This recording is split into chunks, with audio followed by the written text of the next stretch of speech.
Good evening. Welcome to Our News, a televised publication of government information from the Collectivité de Saint-Martin. Mesdames et messieurs, bienvenue dans cette édition d'Our News. Stories for this week include Au sommaire de cette édition, Road to Business, a forum dedicated to entrepreneurs. Road to Business, un événement dédié aux entrepreneurs. Update on the wastewater treatment plant in Terre-Basse, Friars Bay, and Oyster Pond. Station d'épuration, point de situation à la Pointe des Canadiers, Friars Bay et Oyster Pond. And 6 commercial spaces available in the new village of the Lolos in Marigot. Et 6 espaces commerciaux disponibles dans le village des Lolos de Marigot. Voici les titres que nous développerons dans cette édition.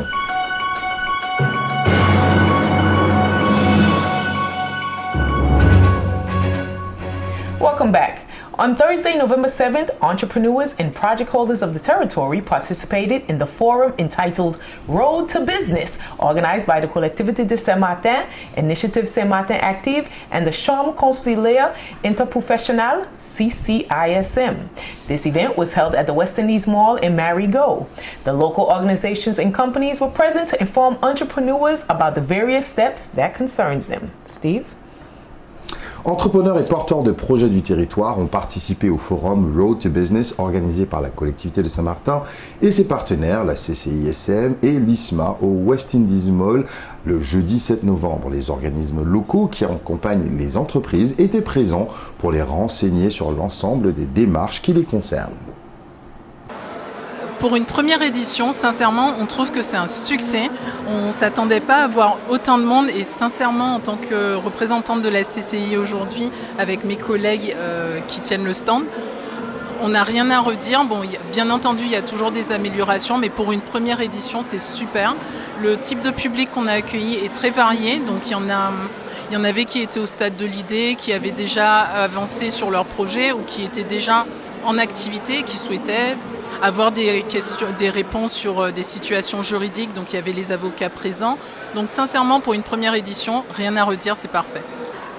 Je pense qu'un tel événement, surtout juste avant de rentrer en saison touristique, apporte des réponses aux porteurs de projets, puisque souvent, quand l'activité reprend sur le territoire, on est souvent un peu en panique. Je veux créer mon entreprise, je veux obtenir des financements, où je vais, etc. Donc le fait de tout concentrer sur un même lieu et d'avoir un sorte de parcours étape par étape dans la vie d'une entreprise, je trouve que ça apporte des réponses tout de suite. Et même si ils ne repartent pas avec des réponses précises, ils repartent toujours avec un contact ou voilà, une piste. Oui, alors j'aimerais remercier les partenaires, les premiers partenaires de cette opération, que sont les propriétaires du West Indies, qui nous ont accueillis gracieusement dans ce nouveau concept. À eux, je dis merci. Je dis merci aussi à toute l'équipe du pôle développement économique qui a mis en place avec les 2 autres partenaires que sont ISMA et la CCI pour que cet événement soit une réussite comme vous pouvez le voir. Alors, pourquoi ce concept ?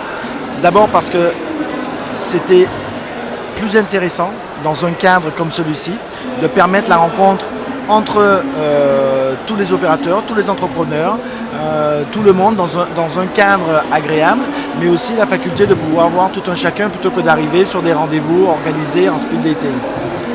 Ensuite, parce que c'était la chance d'avoir non seulement les institutionnels de la place locale que sont les banques, qui sont partenaires avec nous sur l'opération également, mais aussi la BPI, aussi la Banque territoriale, aussi l'AFD qui sont venus de Guadeloupe et je leur remercie, puisque les entrepreneurs ont la chance de voir leurs élus, de voir les responsables des différents services, dont celui du pôle de développement économique, les acteurs partenaires que sont la CCI, comme j'ai dit, et ISMA, mais également ceux qui n'ont pas l'opportunité de pouvoir voir, qui sont venus de la Guadeloupe. Et au-delà de ça, il était très important pour nous de faire aussi ce petit mélange avec les entrepreneurs. Le speed dating et l'interaction n'est pas que avec les professionnels de la partie, mais également les entreprises entre elles-mêmes, car une interaction peut apporter des partenariats, peut apporter des échanges qui débouchent après sur des relations commerciales. Donc aujourd'hui, nous disons merci à tous ceux qui ont fait que cet événement ait pu avoir lieu dans la configuration que nous lui connaissons. L'AFD, la BRED, la BPI France, la CCISM, ISMA, Crédit Mutuel, que je vais oublier, l'étude notariale également, et tous ceux, Pôle emploi, toutes ceux et celles qui ont fait qu'aujourd'hui, un entrepreneur qui arrive sur ce site a tous les acteurs au possible pour lui apporter l'information, pour lui apporter réponse à des questions qu'il pourrait avoir dans son fonctionnement ou tout bonnement les premières informations permettant d'amener l'entreprise à pouvoir fonctionner d'une façon beaucoup plus fluide que ce n'est quand on a les problèmes et tracasseries administratives de fonctionnement que l'on connaît. Voilà, là, donc tous les acteurs sont ici et je me réjouis pour l'ensemble de ceux qui ont fait en sorte que ce petit événement, je dis petit par la grandeur, mais événement tout de même qui porte ses fruits dans la mesure où il y a eu un franc succès. C'est le premier, ça ne sera pas le dernier et je souhaite en tous les cas que tous ces échanges soient fructueux. The treatment plant located in Tierbasse is one of the central points of the wastewater treatment system in Saint-Martin. Its rehabilitation following the damage caused by Irma is a technical and legal obligation. This operation requires the station to be shut down for an estimated period of 30 days. This shutdown period will involve a discharge of partially treated waste, which justified an application of the precautionary principle that measures are taken to inform users of the beach and adjacent waters of the possible non-conformity of the quality of bathing water. The EEASM, the water supply company, on this point is engaged so that quality monitoring is carried out for the duration of the work. This work also clarifies the October 18, 2019 press release issued by the Collectivité de Saint-Martin prohibiting bathing in the beaches, anticipating the work that was scheduled to begin in November. The EEASM, fully aware of the potential impact on the tourist activity, or for the most part the image of our destination, decided to postpone this work until after the 2019-2020 tourist season. However, this rehabilitation is a regulatory obligation that must find an enforcement respectful also of the environmental code. The EEASM also brings to the attention of the public that a second rehabilitation operation is currently underway in Friars Bay at the Friars Bay station. All measures have been taken to limit the inconvenience for both users and the environment. Recent wave events and displaced pebbles and rocks obstructed the point of exit but has now returned to normal. Work will be completed by the end of February 2020. And last but not least, and to a lesser extent because the device is a recent construction, the Oyster Pond Station is also the subject of a rehabilitation project. Steve. Merci Kisha. La station d'épuration de la Pointe des Canonniers aux Terres-Basses est un pivot du dispositif de traitement des eaux usées à Saint-Martin. Sa réhabilitation suite aux dégradations générées par Irma est une obligation technique et légale. Cette opération nécessite une mise à l'arrêt de la station pour une durée estimée de 30 jours. Ces périodes de mise en arrêt impliqueront un rejet d'effluents traités partiellement et qui justifient en application du principe de précaution que des mesures soient prises pour informer les usagers de la plage et des eaux limitrophes de la possible non-conformité de la qualité des eaux de baignade. L'EEASM, sur ce point, s'est engagé pour qu'un suivi de qualité soit réalisé durant toute la période des travaux et avec une fréquence accrue. Celui-ci permettra d'informer les usagers et les services compétents de manière régulière et précise et d'adapter au mieux les nécessaires mesures conservatoires. Ces éléments expliquent que la collectivité de Saint-Martin ait, en application du principe de précaution, pris un arrêté d'interdiction de baignade le 18 octobre 2019 par anticipation des travaux supposés débuter au mois de novembre.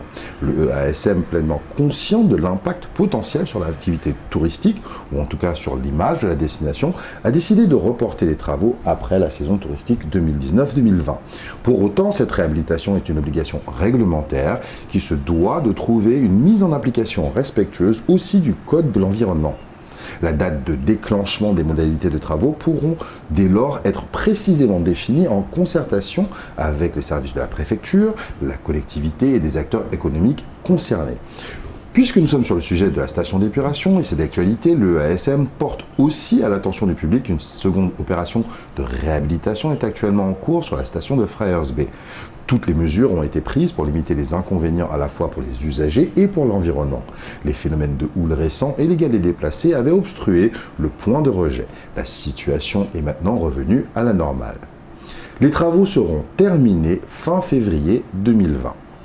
Enfin, dans une moindre mesure, car le dispositif de construction est récente, la station d'Oisterpond fait aussi l'objet d'un projet de réhabilitation. The service of Code de Vie de la Collectivité de Saint-Martin informs the public of the opening of the temporary Lolo structures recently completed on the waterfront in Marigot. All the occupants housed in the previous building, which was badly damaged by Hurricane Irma, were assigned a unit in this new structure to continue their activity while the collectivité carries out the demolition and reconstruction of the initial building. Even more great news, there are still a few units available, including a unit for a restaurant, 2 bars, and 3 stores or shops. The collectivité invites interested persons to fill out an application for a temporary occupation permit, the AOT. You may download the application form from the website of the collectivité at www.saintmartin.fr. Click the link below and you can see what has to be done. You must also include a description of the activity for a restaurant. There must be a presentation of the project and a market study, the team, the proposed menu style, the originality of the concept, and its interest to consumers. Applicants must have previous experience in the field, and applicants applying for a bar unit must include the description of the bar, experience in the field, and a liquor license if you already have one. If you would like to acquire a store unit, you must include a description of the products that will be offered for sale, and the products must be original to what's already being sold on the market. You must have experience in the field as well, a copy of your ID card, and proof of address. Those who have already submitted an application to the collectivité will be taken into account, subject to the completeness of the files with the management department. Applications must be sent to the collectivité before November 15th, 2019. Please send your requests to the address located at the bottom of the screen. Steve? La délégation au cadre de vie de la collectivité de Saint-Martin informe le public de l'ouverture prochaine de villages de structures temporaires aménagés sur le front de mer de Marigot, ou alors les lolos de Marigot. Tous les occupants de l'immeuble du kiosque, très abîmé par le cyclone Irma, ont reçu l'affectation d'un nouveau local pour exercer leur activité. Le temps pour la collectivité d'effectuer les travaux de démolition et de reconstruction du bâtiment initial.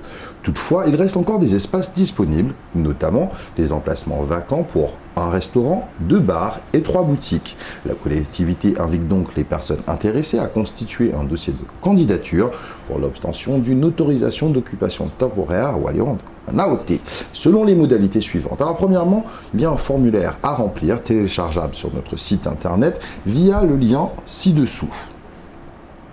Deuxièmement, une note descriptive de l'activité comprenant. Donc, si vous êtes un restaurateur, un restaurant, la présentation du projet, bien sûr l'étude de marché, la formation reçue en matière d'hygiène et de cuisine, l'expérience acquise dans le domaine de la cuisine et de la gestion d'une structure. Si c'est un bar, la caractéristique du bar, l'expérience et les motivations du demandeur, la licence pour la vente des produits alcoolisés si déjà acquise.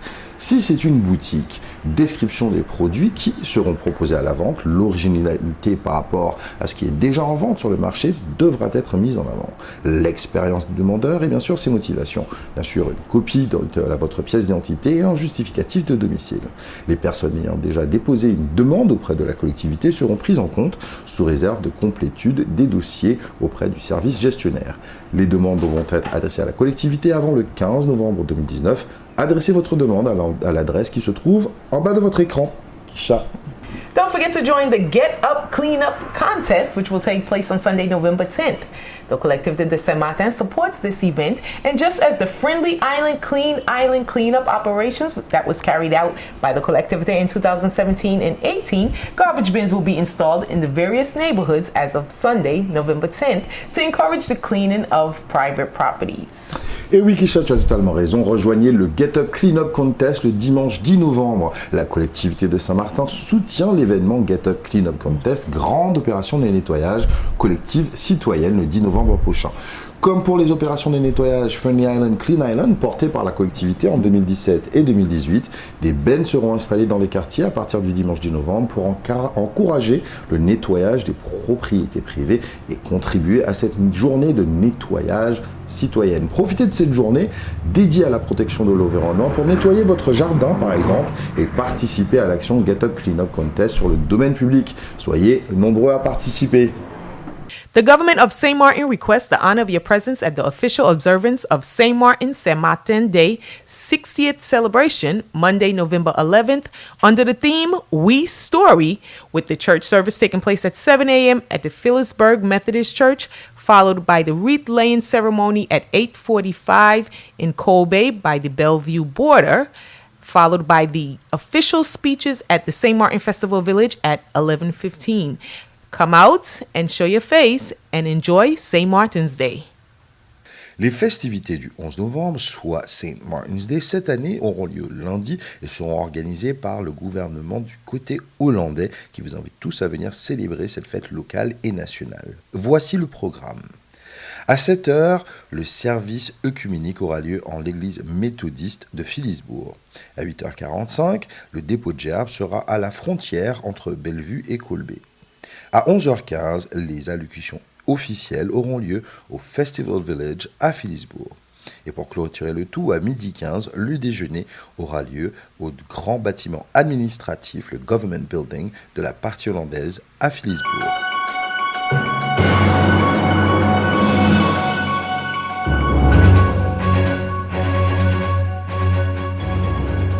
That wraps it up for this edition of Our News. Don't forget to like us on Facebook at Collectivité de Saint-Martin /Our News. You may visit our website at www.saintmartin.fr. You may also listen to us every Monday at 12 noon on your favorite local radio station, SOS Radio 95.9, Youth Radio 92.5, and Radio Saint-Martin 101.5. Et oui, Kisha, c'est la fin de cette édition d'Our News. Bien sûr, pour un complément d'information, vous pouvez aller sur le Facebook de la collectivité, collectivité de Saint-Martin /Our News, ou sur notre site internet. Ici, affiché en bas de votre écran, bien sûr, tous les lundis à midi, retrouvez le journal radio sur SOS Radio 95.9, Youth Radio 92.5 et Radio Saint-Martin 101.5. On behalf of the Communications Department of the Collectivité de Saint-Martin, my name is Keisha Brooks. Steve Brookson. Have a good evening. Je vous souhaite une très bonne soirée.